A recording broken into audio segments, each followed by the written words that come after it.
घड़ी की सुई को आज उल्टा घुमाते हैं।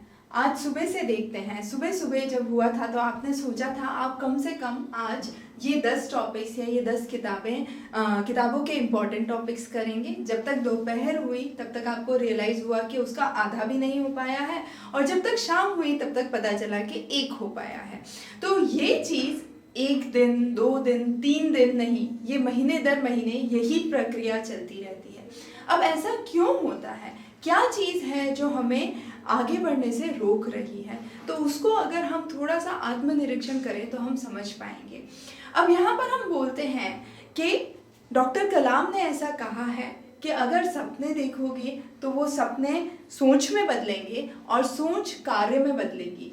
तो जब तक हम सपने नहीं देखेंगे तब तक यथार्थ संभव नहीं है। तो आज हम इन तीनों चीज़ों के बीच में, सपने के बीच में, सोच और कर्म के बीच में रिलेशन समझते हैं। सबसे पहले हम बात करते हैं कि आप उस स्तर पर हैं जब आपने सोचना ही शुरू नहीं किया, फिर भी आप कुछ कार्य, जब आपने सपना ही देखना नहीं शुरू किया और फिर भी आप कुछ कार्य कर रहे हैं। जैसे मेरे दोस्त ने कहा है, मेरे पिताजी माताजी ने कहा है, मेरे पड़ोसी कहते हैं कि ये अच्छा ऑप्शन है, कुछ तो करना ही पड़ेगा लाइफ में।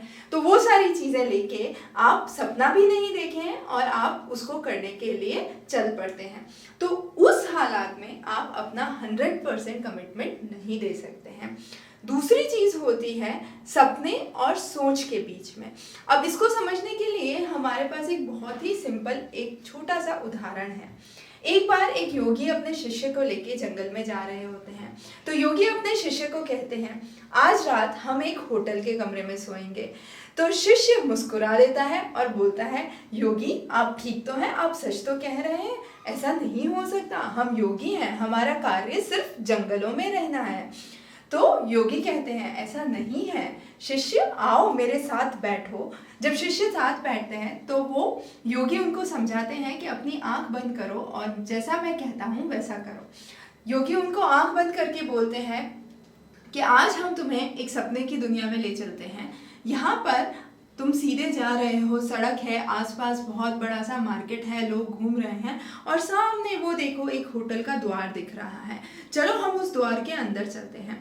जब वो उस द्वार के अंदर पहुंचते हैं तो वहाँ पर रिसेप्शन पर एक व्यक्ति उनसे पूछता है, योगी मैं आपकी किस तरीके से मदद कर सकता हूँ? योगी कहते हैं कि आज रात हमें इस होटल में रुकना है, तो हमारे लिए एक कमरा बुक कर दिया जाए। तो ये चीज़ जब शिष्य सोचने लगता है तो शिष्य उसमें इतना घुल मिल जाता है कि उसको लगता है कि ये सपना मैं सही में देख रहा हूँ या ये एक सोच बन चुका है। तो सपना जो है वो आपका सोच बन जाता है।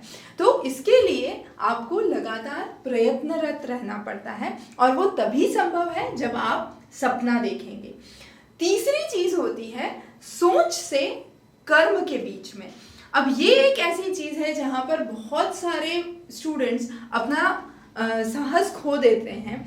मान लीजिए कि आपने सोचा है कि आज आप ये 5 किताबें पढ़ेंगे। इतनी देर में आपके घर पे आपके एक दोस्त घंटी बजाते हैं और बोलते हैं, चलो मित्र चाय पीने चलते हैं।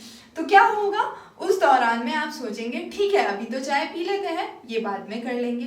फिर इस तरीके से कुछ ना कुछ चीज़ें आती जाएंगी, वो छोटी छोटी चीज़ें बड़ी बनती जाएंगी और आपने जो कर्म करने का सोचा था वो कर्म फलीभूत नहीं हो पाएगा। तो यहाँ पर क्या हुआ? यहाँ पर आपकी सोच और कर्म के बीच का जो लिंक है, हम कहेंगे, वो टूटने लगता है।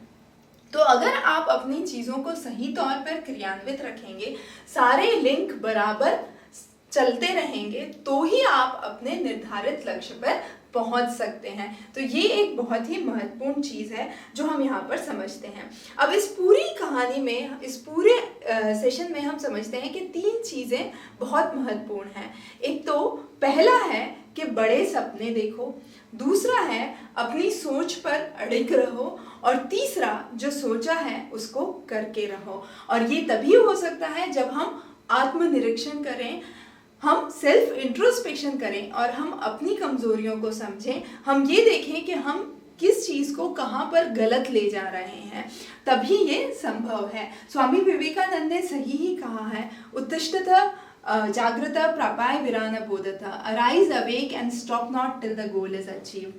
बने रहिए, धन्यवाद।